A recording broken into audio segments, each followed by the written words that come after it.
Hello everybody, my name is Raxef and welcome to This Week in Warcraft for the week of October 31st. We've got a lot of things to cover this week, so let's jump into the video. First up, we have a PvP brawl this week and it's the Temple of Hot Mogu. This is a fun little brawl where you get to enter the Temple of Hot Mogu with a few different changes. First of all, if you have the Orb of Power, you're going to be able to pass it to fellow teammates, and secondly, respawn timers have been drastically reduced. Other than that, there's nothing really particularly special about this brawl, but it is a nice change up from the usual random battlegrounds that players can compete in. Next up this week is the World Quest bonus event. During this event, you will receive 50% increased reputation gained from all world quests. This is one of my favorite weekly events in World of Warcraft Legion because so many things this expansion are tied to reputation. First of all, if you're trying to unlock flying, now is a really great week to get in the grind in order to get those reputations up to Exalted. Or if you really want the faction mounts from Argus, you will also be able to get increased reputation from world quests for both the Army of the Light and the Argusian Reach. You'll also be able to pick up a quest in which you receive 5,000 order resources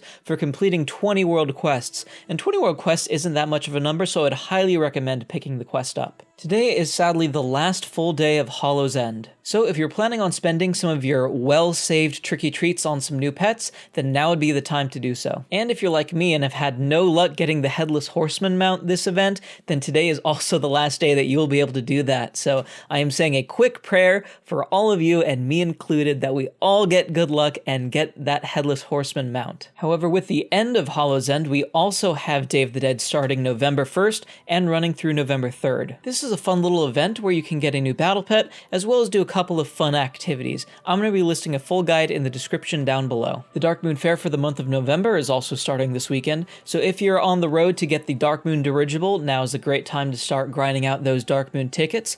Also, don't forget that you can pick up a 10% leveling and experience buff in order to help yourself either level or get those last bits of experience you need to get exalted with reputations. As always, I will link a full guide to the Darkmoon Faire in the description down below. Now, we do have some mythic affixes for this week, however, I already recorded the video for them and uploaded it last week by accident, so instead of re-recording it all, I'm just gonna let past Raxef come forward into this video and explain to you what the mythic affixes are for this week.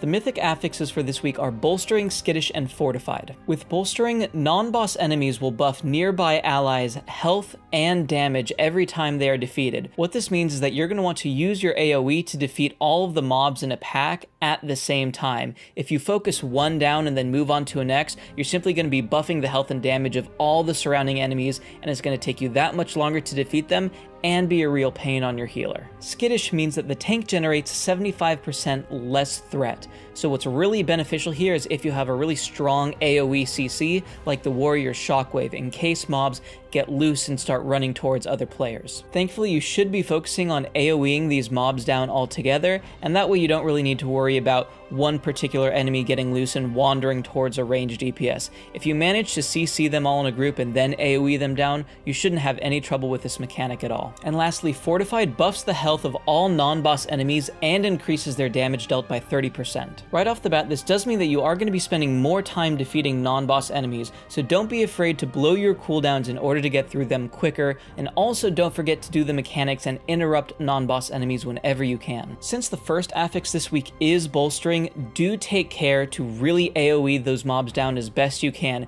because if you have Fortified and a Bolstering goes off and one of the fortified non-boss enemies gets higher health and damage, it's going to be really hard to take care of it, particularly if you don't really AoE the mobs down and you just have one going off right after another. You're going to end up with one enemy that has 4 or even 5 stacks of Bolstering, and it's going to be really hard for you to take it down, and it's going to be doing so much damage that your healer might struggle to keep you alive. However, if you coordinate pulls with your tank and your DPS cooldowns with other DPS, then you should have no problem getting through this week's mythic dungeons. And last but certainly not least, BlizzCon is this week. I'm actually going to be attending BlizzCon this week, so I will try my hardest to get videos up as soon as I can while covering the event at the same time. My first video regarding BlizzCon will be up on Thursday, and that will cover my predictions and hopes for World of Warcraft during the event. Needless to say, there's going to be a lot of content coming out on this channel pertaining to BlizzCon over the next couple of days, so be sure to keep an eye out for it. If you're attending BlizzCon, then hit me up in the comment section section down below. I would love to meet you.